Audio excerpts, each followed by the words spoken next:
G'day everyone. The Bishui Beast is a tough boss in Chapter 5 that seems really intense at first, but its moveset is not actually as complicated as some of the other bosses, and its combos don't change throughout the fight in multiple phases, so it's actually not as bad as it first seems once you know the combos. I also found a really cool way to make use of the yellow lung transformation, and if you've not used it properly before, this attack here can do some serious damage. But full disclosure first, I had no idea until I looked a few things up after, that if you took him up near this ice wall, you could break it down and go through to the next room that makes the fight a little easier. But I did spend a fair bit of time learning all the combos, and I've watched a few videos online and the moveset seems exactly the same on the other side, except for maybe one or two charges. So I'll give you my normal breakdown of the abilities and combos, and then I'll still show you my kill. It only goes for about 2 minutes, just so you can take away any tips and tricks from that kill. So first things first, even if you do take him through to the ice room, use the fireproof mantle vessel for this entire fight. If you don't, you take damage from the ground like here. But if you use the fireproof mantle, its passive will stop you taking any ground damage whatsoever from fire or lava effects. Alright, so let's get into the breakdown, starting with these 3 basic punching combos. When he raises his right fist high in the air, it's going to be a 3-part combo. It'll be 2 quick punches followed by a slight delay and then a bite attack as he lunges forward. When he raises his left fist high in the air, this is also a 3-part combo. Again, 2 quick punches followed by a slight delay and then a smash with his fist. The timing for both of these 3-part basic attacks is the same. It's 2 quick dodges, slight delay and then the third. Because of this tempo, they're both really good for using the smash stance resolute strike. You get the warning with the first 2, dodge those normally, and then with the slight delay you do 1 attack and then activate resolute strike. You can do it really easy with both of them. And the third basic punching combo is when he starts low on his left hand. This is a simple 2-part combo. He will simply swipe back and forwards, left and right. Now trying to do resolute strike between these 2 attacks is too quick, but if you're quick enough you can actually do it for the first one like I do here. As soon as you see him start to wind it up, just dive in with 1 light attack into resolute strike straight away. So that's his 3 bread and butter combos. Now when he stands up onto his hind legs like this, he's about to start his tantrum where he does 4 smashes in a row. So dodge the first one as it comes out.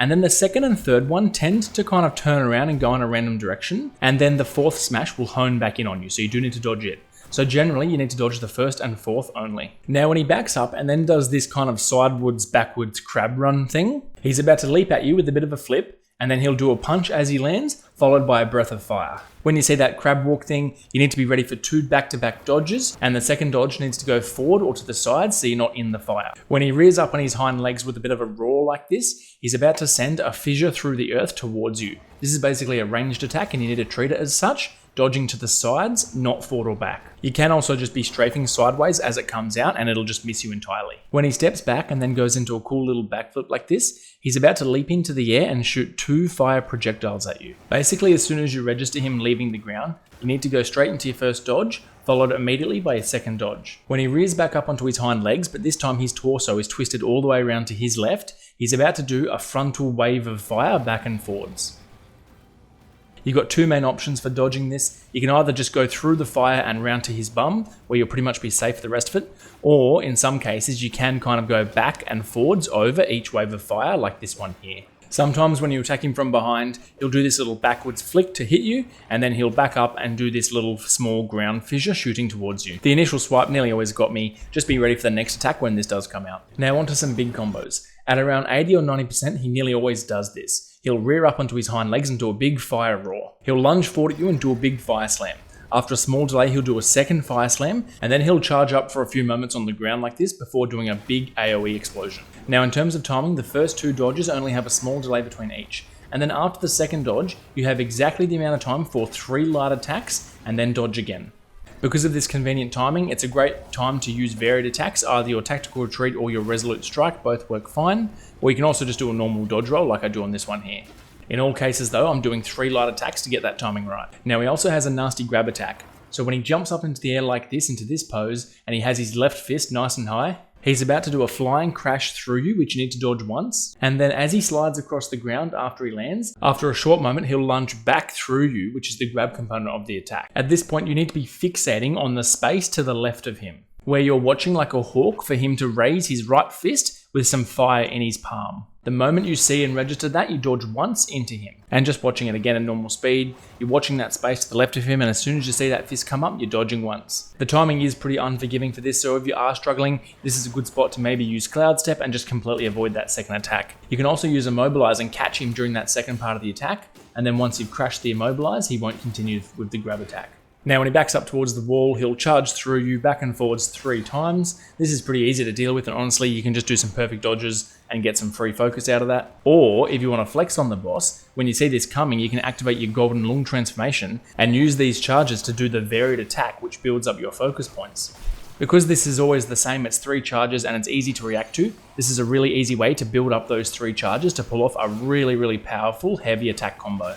Just do your light attack as he reaches the end of the room, and then straight into the heavy attack, and you'll charge through him with that varied see-through attack. You'll see the crazy damage those focus points can do in the kill clip. Now, when you stagger the boss and he falls over, he often crushes you as he falls and knocks you back a little bit. So for this, I've been using the thrust stance tactical retreat. As he falls after the heavy attack, I'll engage with the whirling attack, and then nearly straight away, I'll use tactical retreat to go back out as he falls over, and then whirling attack back in. As he stands back up in a moment, he can also smack you with his right arm, so just shift to the right as you do your light attack combo here. You can get 5 out usually. I built the habit of doing this and it works quite well. Tactical retreat and the re-engage with whirling attack is just really good to move in and out and to close the gap very quickly after a staggered heavy attack, so you're not wasting time running up to him. On the occasion he does the fake fall over, this timing, if you do the same thing, actually works as well, and you'll avoid that completely. Alright, now onto the kill clip. For this build today, I'm using my spells, both Cloud Step and Immobilize, very offensively. So as you see here, I'm getting them both off cooldown pretty much straight away at the start of the fight. The reason is because for my armor set today, I'm using the mythical upgraded Gale Guard set. This armor is all about dodging. The 2 and the 4 piece give you increased focus gain as well as spell cooldown reduction every time you get a perfect dodge. And when you upgrade the set to mythical quality, you gain the added passive of significantly increasing the invulnerability frame of your dodges. Now this is quite a huge passive for a game that's all about dodging. I really noticed the difference in how easy and consistently I started dodging after I upgraded this. So I think it's a generically really useful set. You have better dodges and you get cooldown reduction and more focus on perfect dodges. It just kind of does everything. Alright, so I've hit my yellow lung transformation because I can see he's about to do the charges. He usually does them about 60-70%. I missed that first one, that's alright, but as you can see, 1 light attack into the heavy attack to get that see-through varied attack. I only got 2 of them because I missed the first one, so I've got 2 focus points down there. Now for the rest of this transformation, I'm basically just baiting and fishing for that 3rd see-through attack. I really want that 3rd focus point. And there we go, I got it there. So now you activate heavy attack, and then you repress it each time you hit the ground. And you do that 3 times, and then that last one does a huge amount of damage. Look at that. That 3rd hit will also always stagger him to the ground completely, so you'll be able to get in a full 5 light attack combo and use whatever spirits or whatever else you have available. So during that transformation sequence alone, we did over 1/3 of his health.